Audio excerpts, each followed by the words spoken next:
Well अगर एक ऐसा मैन्युफैक्चरर है जो कि हमेशा ही कुछ ना कुछ नया करता रहता है, कुछ ना कुछ नया ट्राई करता है, अपने पुराने सेल्स नंबर्स के ऊपर नहीं बैठे रहते रेस्ट करके, तो वो मैन्युफैक्चरर टाटा मोटर्स। और आप कहेंगे कि आज हम टिगोर को लेके आए हैं, ये गाड़ी तो हम पहले भी दिखा चुके हैं। वेल इसमें नया क्या है, ये है ICNG और इसमें आपको मिलते हैं ट्विन सिलेंडर टेक्नोलॉजी, साथ ही साथ ये AMT वर्जन है। So it really is a very unique package. CNG भी है, AMT भी है और ट्विन सिलेंडर भी है। इस गाड़ी के बारे में सारी बातें आज आपको बताएंगे, गाड़ी चलाने में कैसी है, बैठने में कैसी है, ट्विन सिलेंडर टेक्नोलॉजी है क्या, और वो सारी बातें। और लास्ट में आपको बताएंगे कि आपको ये गाड़ी खरीदनी चाहिए या फिर आपको कोई और गाड़ी की तरफ अपना पैसा लगाना चाहिए। मेरा नाम है आशीष मसीह, आप देख रहे हैं मेरे को टाइम्स ड्राइव पर। अगर आप पहली बार इस चैनल पर आए हैं तो प्लीज़ इस चैनल को सब्सक्राइब करें, और पहले भी अगर आ चुके हैं और अभी तक सब्सक्राइब नहीं किया तो प्लीज़ दोबारा सब्सक्राइब कर लें, और हमारे को सोशल मीडिया पर भी फॉलो करें। Let's get started with the Tata Tigor ICNG AMT version today.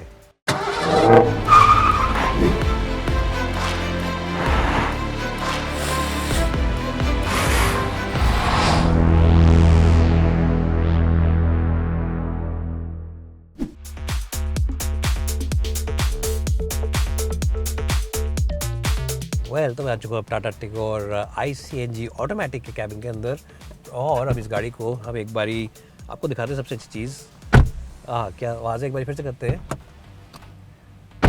बहुत ही रॉक सॉलिड और बहुत ही रीअश्योरिंग आवाज़ है ये। साथ ही साथ जो इंटीरियर्स है उनकी भी क्वालिटी काफ़ी अच्छी है, जो यहाँ पे ब्लैक है, हल्का सिल्वर और साथ ही ये बेज या ऑफ वाइट कह लीजिए इसको, ये भी कॉम्बिनेशन काफ़ी अच्छा लगता है। एक नेगेटिव चीज़ ये है कि जो ऑफ वाइट है बहुत ही हल्का वाला कलर है, तो गर्मियों में आप अगर गाड़ी के अंदर खाना खाते हैं, मीटिंग्स वगैरह पे जाते हैं, लंच वगैरह गाड़ी में बैठ के करते हैं, तो हो सकता है खाने और थोड़े चिपचिपे हाथ आपके कभी लग जाए या पसीने के निशान बन जाए, तो that's a bit of a negative of white colour. But apart from that it looks and feels very premium. साथ ही साथ कुछ नए फीचर्स आ गए हैं। डिजिटल तो आपको गेजेस मिलते ही हैं, उसके अंदर अब आपको टायर प्रेशर मॉनिटर्स वगैरह का सिस्टम मिल जाता है। पहले की तरह ही अच्छा टच स्क्रीन है। हाँ, it's not the new age touch screen which the Nexon and other cars get, but even this one is quite decent to operate, and of course it helps keep the overall costing of the car down. CNG और petrol switch का button यहाँ पे है, और बाकी boot release वगैरह के button भी यहाँ पे दे रखे हैं। Automatic climate control, USB Type-C and old school USB ports यहाँ पे दे रखे हैं आपको, और यहाँ पे एक थोड़ा सा प्लेस दे रखा है जहाँ पे आप अपना सामान वगैरह रख सकते हैं। आर्म रेस्ट इस गाड़ी में नहीं आता है, which is a bit of a disappointment, क्योंकि उससे एक एक्स्ट्रा फैक्टर आपको मिल जाता है, एडिशनल लग्जरी फील का। और जो ग्लव बॉक्स है ये काफ़ी बड़ा है और काफ़ी डीप है, तो यहाँ पे भी आप काफ़ी सारा सामान रख सकते हैं। जो दरवाजे हैं वहाँ पर भी आप बॉटल्स रखते हैं, लेकिन छोटी बॉटल की बहुत ज़्यादा डीप एंड स्पेस नहीं है। सीट कंफर्ट अपने आप में काफ़ी अच्छा है, overall cushioning is quite good, and generally the ambience and the plastic quality is quite decent. मेरे ख्याल से इस गाड़ी के फ्रंट एंड को हम देंगे अच्छा स्कोर 8 का 10 में से। अब चलते हैं पीछे और देखते हैं पीछे स्पेस कितना है और कंफर्ट कितना आपको इस गाड़ी में मिलता है।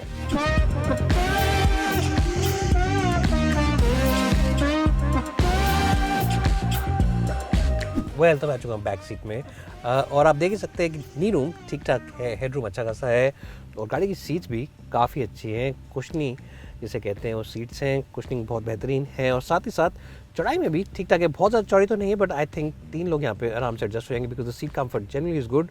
और एक और बात जो काफ़ी अच्छी वो ये है कि बीच के पैसेंजर के लिए भी एक छोटा हेड रेस्ट उन्होंने दे रखा है, तो 3 occupants inside this car will feel quite safe and secure. You also get an armrest जिसके अंदर आपको बेवरेज होल्डर्स वगैरह मिल जाते हैं, और यहाँ पर आपको जो सीट्स हैं उनके अंदर यहाँ पर पॉकेट्स वगैरह मिल जाती हैं। That again gives you a sense of luxury, but what is missing is rear AC vents. वो एक चीज़ है जो कि आपको मिलनी चाहिए थी इस गाड़ी में, लेकिन एक बड़ा बेवरेज होल्डर उसकी जगह दे रखा है। शीशे काफ़ी बड़े हैं, तो again you get a sense of airiness, and the doors also open nice and wide.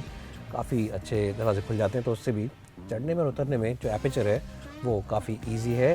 तो जिन लोगों के घर पे बुजुर्ग माँ बाप हैं वो लोग काफ़ी इस गाड़ी के अंदर अपने माँ को बैठाते वक्त सेफ और सिक्योर महसूस करेंगे, क्योंकि चढ़ने में और उतरने में ज़्यादा दिक्कत नहीं आएगी, और कैबिन भी काफ़ी खुला खुला पीछे लगता है। बैक सीट को एक अच्छा स्कोर 9 का 10 में से।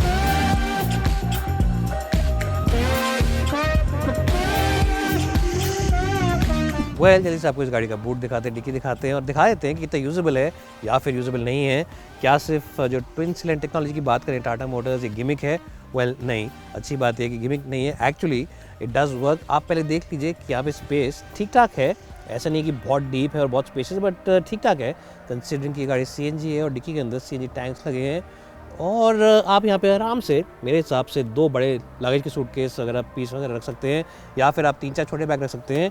अब यहाँ पे इन्होंने क्या किया है, 2 सिलेंडर दे रखे हैं instead of 1 big cylinder. They've given you 2 CNG tanks and what that is, इससे क्या होता है कि आपको स्पेस ठीक ठाक मिल जाता है सामान रखने के लिए अपने। तो compare to other rivals, compare to the other cars in the segment, this is a much more practical and a much more usable boot, and I think you need to give credit to Tata Motors and the engineers who've thought of something new and delivered this different piece of engineering. Quite a good boot and quite a decent boot in terms of space as well as utility. अब चलते हैं गाड़ी को चलाने और देखते हैं गाड़ी चलाने में कैसी है।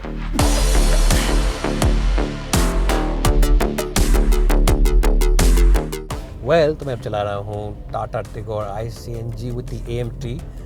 The big difference of course now is the AMT.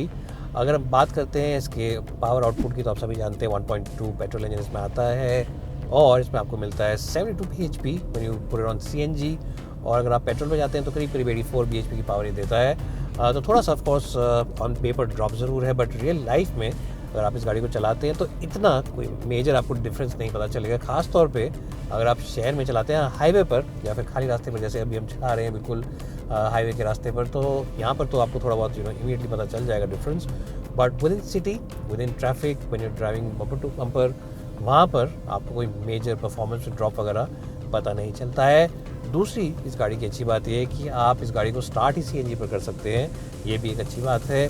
और जब आप यहाँ से बटन दबा के CNG से स्विच करते हैं पेट्रोल पर और वापस डालते हैं CNG पर, तो इट्स वेरी सीमलेस। कोई भी झटका या कोई भी आवाज़ या कोई भी ऐसी आपको परेशानी नहीं होती, ऐसी कोई बात नहीं लगती जिससे आप कहें कि हाँ मुझे पता चल रहा है कि हाँ ये गाड़ी अब CNG पर चली गई है या पेट्रोल पर चली गई है। तो that's also something which is quite good with this factory fitted CNG technology जो टाटा मोटर्स ने बनाई है। अब AMT के साथ कैसी परफॉर्मेंस, खासतौर पर CNG ड्राइव करते वक्त, देखिए साफ सीधी बात है, जो AMT automated manual transmission technology है, ये गेयर बॉक्सेस में, ऑटोमेटिक गेयर बॉक्सेस में सबसे अफोर्डेबल और सबसे कहते हैं कि नीचे वाली स्तर की टेक्नोलॉजी है। अगर हम बात करते हैं टेक्नोलॉजी एडवांसमेंट की, तो torque converters end of course dual clutch और वो सब आते हैं इसके बाद, तो ये बड़ी अफोर्डेबल टेक्नोलॉजी है। और चलाते वक्त भी आपको पता चलेगा थोड़े बहुत हल्के फुल्के आपको लचीनेस और झटके लगेंगे जब गेयर शिफ्ट होते हैं, तो आपको पता चलता है कि गेयर शिफ्ट हो रहे हैं, specially if you decide to really accelerate hard. अगर आप चाहते हैं कि मैं अच्छी एक्सेलरेशन ले हूँ, ज़्यादा एक्सेलरेशन मेरे को मिले, तो ऑब्वियसली आपको झटके वगैरह लगेंगे। लेकिन अगर आप इसको चलाते हैं आराम से, हल्का पैर रख के एक्सेलेटर पे, तो इतने ज़्यादा झटके नहीं लगते हैं, थोड़ा सा आराम से होता है शिफ्ट। और जो लचीनेस है, जैसे आपके सर वगैरह हिलता है ऐसे, जब पता चलता है कि वाकई गेयर बॉक्स वगैरह यूज़ हो रहा है, गैस मूव हो रहे हैं ऊपर नीचे, तो वो इस गाड़ी में डेफिनेटली आपको पता चलेगा। लेकिन again as I said, CNG पर जब इस गाड़ी को आप डालते हैं और पेट्रोल से हटाते हैं, तो इतना ज़्यादा लचीनेस वगैरह नहीं है जितना आप एक्सपेक्ट करते हैं। तो परफॉर्मेंस के हिसाब से even on CNG, even on AMT version full automatic पे जब चलाते हैं, तो भी आपको ऐसी कोई शिकायत का मौका नहीं मिलता है। हाँ, अगर आप मैनुअल यूज़ करते हैं, लेफ्ट को अगर आप गेयर लीवर पर डालते हैं और यहाँ से माइनस पर डालते हैं या फिर प्लस पर डालते हैं, तो 1 सेकंड या कभी कभी 1 से सवा सेकंड ज़्यादा लग जाता है शिफ्ट होने में गेयर्स को। तो you have to get use to it and you have to drive the car accordingly. आपको सीखना पड़ेगा वो 1 सेकंड जो डिले है एक्चुअल गेयर शिफ्ट में। लेकिन उसके अलावा मेरे हिसाब से रिफाइनमेंट, मेरे हिसाब से परफॉर्मेंस और साथ ही साथ राइड कंफर्ट में गाड़ी काफ़ी अच्छी है।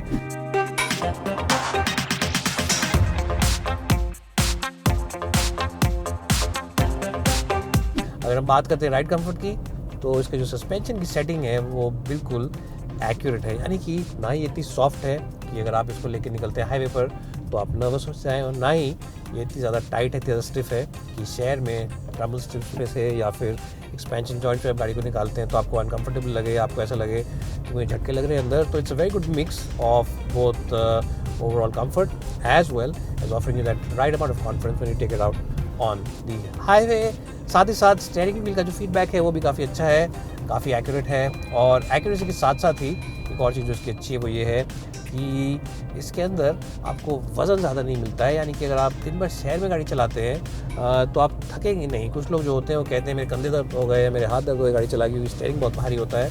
लेकिन टिगोर CNG में ऐसी कोई दिक्कत नहीं है। स्टीयरिंग के अंदर वजन इन्होंने शहर के हिसाब से दे रखा है, हल्का है स्टीयरिंग चलाने में, and that's quite good. Visibility is quite good because this pillar over here is not very thick, तो यहाँ से आप आराम से देख सकते हैं। साइड व्यू मिरर्स जो है काफ़ी बड़े हैं, और इस बीच वाले शीशे से भी आपको पीछे का व्यू अच्छा मिलता है, क्योंकि जो बीच का हेडरेस्ट है, तीसरा हेडरेस्ट है, वो बहुत ऊंचा नहीं है, छोटा हेडरेस्ट है, तो आपको पीछे भी अच्छा दिख जाता है। तो विजिबिलिटी के हिसाब से भी गाड़ी काफ़ी अच्छी है, कंट्रोल भी काफ़ी अच्छे हैं, हल्के हैं, एंड राइड कंफर्ट जैसा मैंने पहले कहा, it's the best car in the segment. Desire और जो भी और गाड़ी इस सेगमेंट में आती हैं CNG के साथ, उन सबसे बेहतरीन राइड कंफर्ट इस गाड़ी का। चाहे आप बात करें हाईवे की, चाहे आप बात करें शहर की, आप इस गाड़ी में कंफर्टेबल भी रहेंगे, कॉन्फिडेंस भी महसूस करेंगे, और चलाने में भी आपको ये गाड़ी काफ़ी अच्छी लगेगी।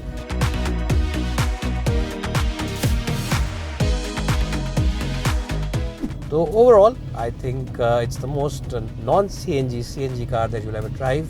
CNG है इसमें, लेकिन तब भी परफॉर्मेंस पेट्रोल जैसी देती है मोर और लेस, और ऐसा कोई मेजर ड्रॉप इन परफॉर्मेंस नहीं है। सारी की सारी बात का समरी रिपोर्ट यही है कि it's the most non CNG car that you drive, and that's something which is very good and shows you how well Tata Motors has worked on this product. अब इस गाड़ी को रोकते हैं और आपको एक डेफिनेटिव समरी रिपोर्ट बना के देते हैं कि क्या आपको गाड़ी खरीदनी चाहिए या फिर आपको किसी और गाड़ी की तरफ देखना चाहिए, क्या प्रोज हैं, क्या कॉन्स हैं, सब आपको गाड़ी रोक के बताते हैं।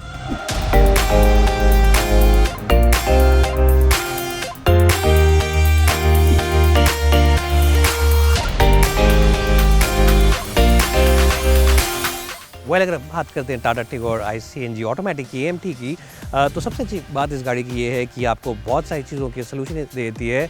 AMT का ऑप्शन जो है वो आपको हैसल फ्री ड्राइविंग देता है, राइड कंफर्ट गाड़ी का बेहतरीन है, ट्विन सिलेंडर टेक्नोलॉजी से आपको बेनिफिट मिलता है कि आप डिक्की एक्चुअली यूज़ कर सकते हैं इस गाड़ी की, जो आप बाकी CNG राइवल में नहीं यूज़ कर सकते हैं, और साथ ही साथ जो बैक सीट स्पेस और कंफर्ट है वो भी काफ़ी अच्छा है, और जो प्राइसिंग है वो भी काफ़ी कंपेरेटिव है। यानी कि overall as a package it's very difficult to ignore the Tigor ICNG with the AMT gearbox, और मेरे हिसाब से आपको इस गाड़ी को डेफिनेटली जाके टाटा मोटर्स की डीलरशिप पे एक बारी देखना चाहिए, टेस्ट ड्राइव लीजिए, and I am sure you will agree with my verdict. It's bye for now and thanks so much for watching this video.